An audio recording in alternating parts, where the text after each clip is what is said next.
ایک نوجوان کے جس کی زندگی شراب اور گناہوں میں گزری، جب موت کا وقت آیا تو اس کی زبان سے ایک ایسی بات نکلی جس نے پورے محلے کو رلا کے رکھ دیا۔ آخر اس نے کیا کہا؟ اچھے گھرانے کا بیٹا مگر بری صحبت میں پڑ کر شراب اور گناہوں کا عادی بن گیا۔ ماں باپ کی پریشانی، محلے والوں کی باتیں، ایک رات کا منظر جب وہ نشے کی حالت میں گھر لوٹا۔ اچانک طبیعت خراب ہوئی، سانس اکھڑنے لگی، فوراً ہسپتال لے جایا گیا۔ ڈاکٹرز نے کہا کہ اس کے پاس وقت بہت کم ہے۔ اس آخری لمحے میں نوجوان کی زبان پر صرف ایک ہی جملہ تھا، یا اللہ مجھے معاف کر دے، مجھے دیر ہو گئی ہے۔ مگر اس آخری لمحے میں نوجوان نے کلمہ پڑھنے کی کوشش کی مگر زبان لڑکھڑا گئی۔ اس کی ماں پھوٹ پھوٹ کے رونے لگی اور نوجوان کا آخری جملہ یہ تھا، امی مجھے معاف کر دے، مجھے دیر ہو گئی، اور اس کی روح پرواز کر گئی۔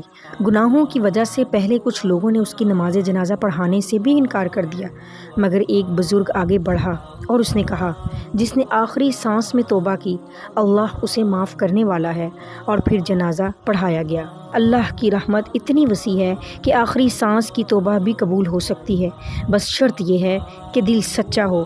کل کا انتظار مت کریں، آج ہی رجوع